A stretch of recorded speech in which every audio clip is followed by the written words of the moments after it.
Di sini kita lanjutkan pembahasan teorema 1 ya. Untuk sembarang graf G, banyaknya simpul yang berderajat ganjil selalu genap. Jadi kalau ternyata derajatnya ganjil, itu simpulnya, banyaknya simpul itu selalu genap. Nah, diketahui diberikan ada 5 simpul, diketahui graf dengan 5 simpul. Bisa nggak kita menggambar graf jika derajat masing-masing simpulnya seperti ini? Nah, ini mau kita cek menggunakan teorema 1 ini. Kita bahas di kertas. Ya, ini teorema tadi ya. Maknanya, ini untuk sembarang graf G, banyaknya simpul yang berderajat ganjil selalu genap. Jadi, bisa dikatakan jika derajatnya itu ganjil, jika totalnya berderajat ganjil, pasti simpulnya itu selalu genap.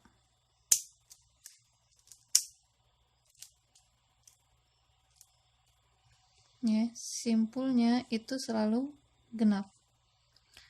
Seperti itu ya. Jadi, jika totalnya berderajat ganjil, maka simpulnya selalu genap.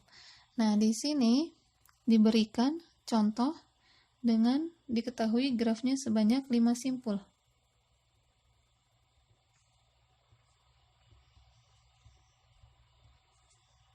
Grafnya 5 simpul. Kita cek di sini. Untuk yang A, kita hitung dulu. Kalau dia derajatnya ganjil, simpulnya harus genap, ya. Kita total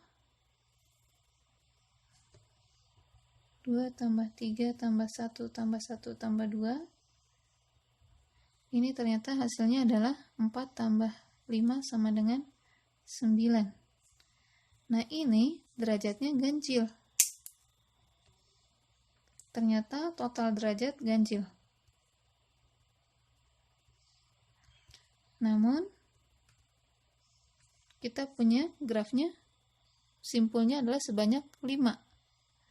Dan ini berarti tidak bisa kita gambarkan. Jadi kan tadi pertanyaannya, bisa nggak kita menggambar graf jika derajatnya seperti ini dalam kondisi grafnya 5 simpul. Nah, ternyata ini total derajatnya ganjil, tapi banyaknya simpul itu tidak genap, karena hanya 5 kan. Tidak genap ya, 5 kan ganjil. Maka yang ini tidak bisa digambar.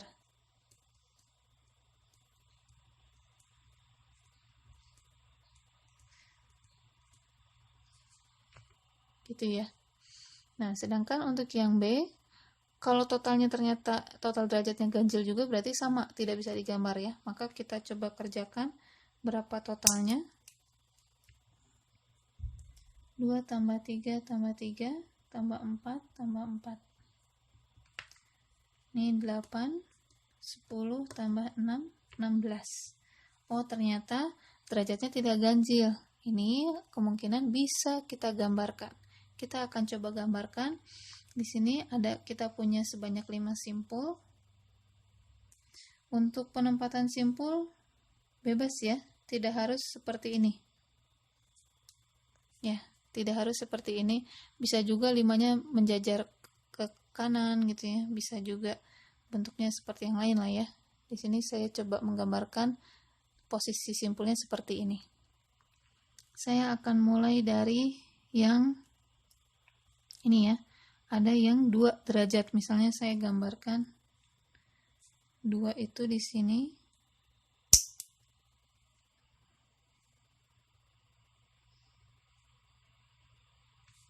Nah, ini yang berderajat 2. Berarti ini jangan lagi diganggu ya.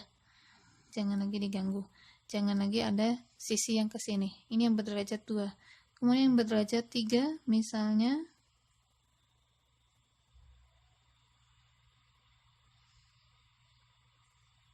ini deh ya.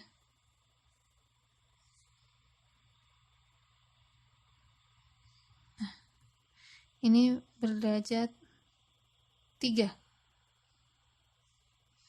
Ini 3, ini 3. Atau ini dulu deh yang pasti 3 ya. Kemudian ini 2. Oh, mungkin begini. Nah, Ini berderajat 3, yang ini juga berderajat 3. Ya, karena kan ada 3. 1, 2, 3. Kemudian, mohon maaf. Kemudian, yang berderajat 4. Ada 2. Ini sudah berderajat 4 ya. 1, 2, 3, 4. Sudah ada 4 sisi di sini, maka kita tulis 4. Jadi saya menamakan simpulnya sesuai dengan derajatnya ya. Nah, di sini ternyata masih 2 nih. Sedangkan ini ya, 2 sudah ada, 3 sudah ada, 3 yang ini juga sudah ada, 4 ini sudah ada, tinggal satu lagi 4 yang ini. Maka agar derajatnya 4, saya akan gambarkan gelang di sini. Saya beri nama simpul 4 karena derajatnya 4. Ya, ini penama saya katakan, saya sampaikan sekali lagi bahwa untuk penamaan simpul itu bebas ya, bagaimana kasusnya saja. Kalau di sini saya menamakan simpulnya itu sesuai dengan banyaknya derajat, sesuai dengan derajatnya. Nah, ternyata yang ini memang bisa digambarkan. Ini hasilnya. Salah satunya ini. Ada juga jenis lainnya ya, gambar lainnya. Saya gambarkan. Ini ada di buku Matematika Distrit yang Rinaldi Munir.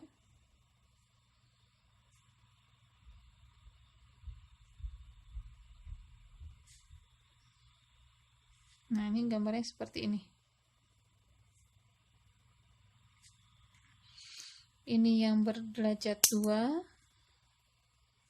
ini berderajat 3, ini juga 3, yang ini 4, dan yang ini 4. Seperti itu ya. Kan 2, 3, 3, 4, 4. Sudah semua di sini. Jadi bisa dikatakan bahwa ketika menggambarkan graf itu tidak baku, alias tidak tunggal jawabannya. Jadi bagaimana pemikiran dari masing-masing orang, dan semuanya bisa benar ya. Jadi jawabannya itu tidak hanya satu, bisa yang ini, bisa yang ini, bisa juga ada yang gambar lain misalnya ya. Jadi tidak baku ya. Untuk gambarnya bagaimana orang itu memulai menggambar, bagaimana interpretasi dari masing-masing orang. Ini untuk pembahasan graf ya, derajat dari graf. Selanjutnya ya, berikutnya terminologi lintasan atau path ya. Lintasan ini merupakan ini ya, lintasan yang panjangnya n dari simpul awal V0 ke simpul tujuan Vn di dalam graf G adalah barisan selang-seling simpul dan sisi.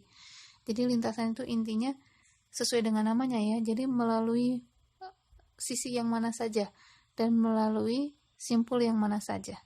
Dan penulisannya adalah selang-seling mulai dari simpul, sisi, jadi 2 ke 1 itu berarti 2, 2,1, 1, 1,3, 3, dan seterusnya gitu ya. Sedemikian sehingga E1, E2 sampai En adalah sisi-sisi pada graf G. Jadi dia melalui sisi-sisi yang ada pada graf tersebut. Untuk graf sederhana, pada graf sederhana nanti penulisan lintasannya lebih sederhana juga ya, yaitu kita tinggal menuliskan barisan simpul-simpulnya saja, melalui yang mana saja.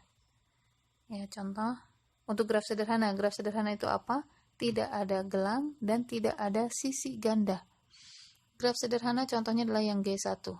Nah, yang G2 ini bukan graf sederhana, tapi graf ganda, karena dia mengandung sisi ganda. Dari 1 ke 2 ini ada 2 sisi yang menghubungkan. Maka ini tidak bisa hanya ditulis simpul-simpulnya saja. Kenapa? Karena dia mau melalui yang mana, kan ambigu ya. Kita bahas dulu contoh yang graf sederhana G1 ya. Misalnya saya buat lintasan 1, 2, 4, 3. Berarti dari 1 ke 2 ke 4 ke 3. Seperti itu ya. Nah, lintasan 1, 2, 4, 3 adalah lintasan dengan barisan sisi 1,2, 2,4, 4,3. Ya. Dengan panjang lintasan adalah 3 karena dia melalui 3 sisi. Sisi ini 1, 2, 3. Ya, ada 3 sisi. Nah, jadi pada graf sederhana, lintasan cukup ditulis barisan simpul-simpulnya saja, yaitu 1, 2, 4, 3 ini. Ya, dari simpul 1, kedua, keempat, ketiga. Seperti itu ya. Sedangkan pada graf ganda, itu lintasannya ditulis selang-seling. Ya. Dia simpul-simpulnya, mohon maaf, sisi-sisinya diberi nama.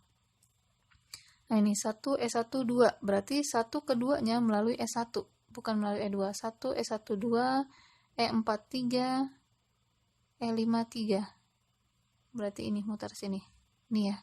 Lintasan 1 S1 2 E4 3 E5 3. Berarti seperti ini. 1 S1 2, E4 3, E5 3. Seperti itu. Pada graf ganda ini ya. Disebut lintasan sederhana jika semua simpulnya berbeda. Ya, setiap sisi yang dilaluinya hanya satu kali. Kemudian lintasan tertutup jika berawal dan berakhir pada simpul yang sama. Intinya balik lagi ke awal. Misalnya yang ini ditulisnya 1 2 4 3 1, balik lagi ke simpul 1, maka disebut lintasan tertutup. Nah, kalau tidak kembali ke awal, misalnya seperti ini 1 2 4 3, itu disebut dengan lintasan terbuka. Ini ya. Contohnya 1 2 4 3 tadi ya disebut lintasan terbuka karena tidak kembali ke 1. Nah, ini 1 2 4 3 1 adalah lintasan tertutup, lintasan sederhana yang tertutup. Nih ya, saya juga bisa buat lintasan tertutupnya misalnya adalah 3 4 2 3. Nah, itu kan balik lagi ke 3, itu lintasan tertutup. Tapi kalau hanya 3 4 2 1, itu adalah lintasan terbuka. Seperti itu ya.